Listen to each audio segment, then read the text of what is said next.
Jung was profoundly affected by Freud. Jung was profoundly affected by Nietzsche and by Freud. Those were his two main intellectual influences. I don't think one more than the other. He split with Freud on the religious issue. That was what caused the disruption in their relationship. And I think it's an extremely interesting historical occurrence. It might be of profound significance. Freud believed that the fundamental myth of the human being was the Oedipal myth.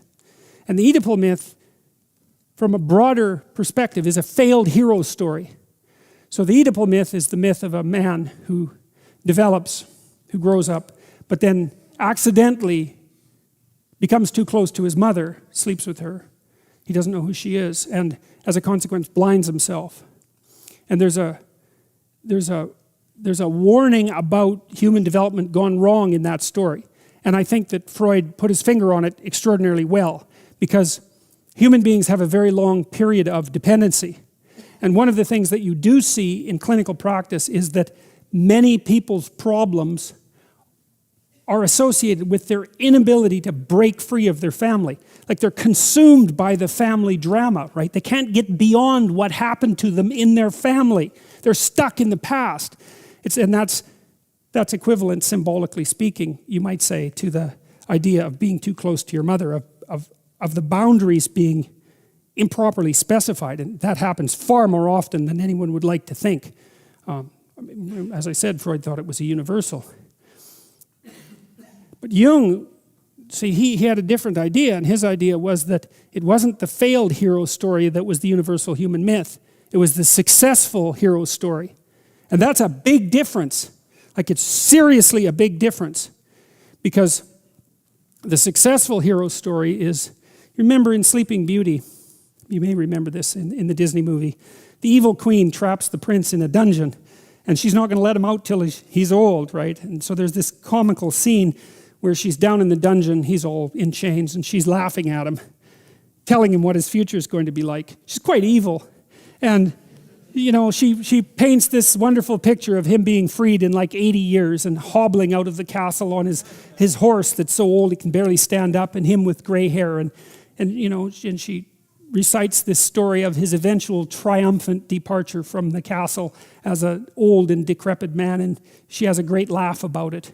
And it's nice, you know, it's a real punchy story. It's really something wonderful for children, that story. And he gets free of the shackles. And the things that free him are three little female fairies. So it's the positive aspect of the feminine that frees him from the dungeon.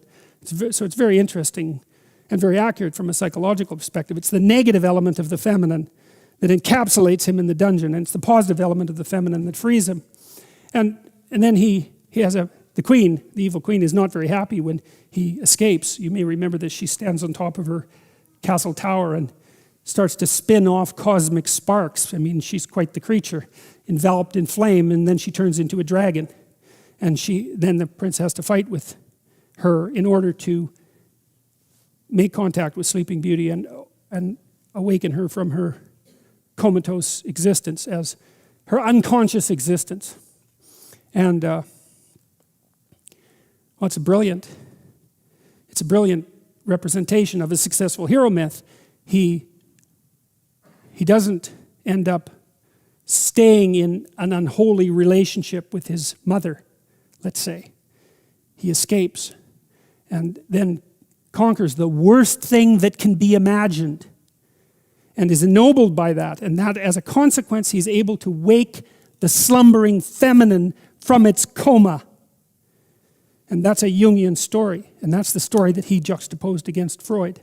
See, Freud thought of religious phenomena as part of an occult tide that would drown rationality. That's why Freud was so vehemently anti-religious. And Jung thought, no, it's not the case. You're throwing the baby out with the bathwater. There's something profound and central to the hero myth.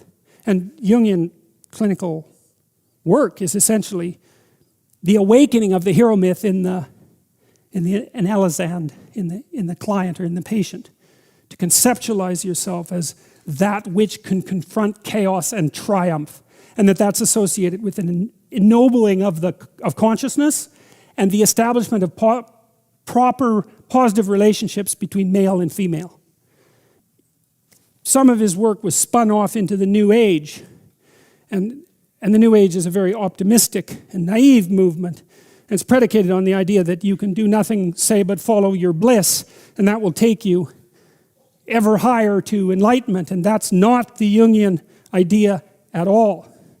The Jungian idea is that what you most need will be found where you least want to look. So there's this story, King Arthur, there's this story of King Arthur. They're all in a round table, right? King Arthur and his knights, they're all equals. They're all superordinate, but they're all equals. And they go off to look for the Holy Grail. And the Holy Grail is the container of the redemptive substance, whatever that is. It might be the cup that Christ used at the Last Supper, or it might be a chalice that was used to capture his blood on the cross, right, when he was pierced by a sword. The stories differ, but that's the Holy Grail, and the Holy Grail is lost. That's the redemptive substance, and the knights of King Arthur go off to search for the Holy Grail, but they don't know where to look. So where do you look when you don't know where to look for something you need desperately but have lost? Well, each of the knights goes into the forest at the point that looks darkest to him. And that's Jungian psychoanalysis in a nutshell. It's like that which you fear and avoid, that which you hold in contempt, that which disgusts you and that you avoid. That's the gateway to what you need to know. There's nothing New Age about that. That's for sure.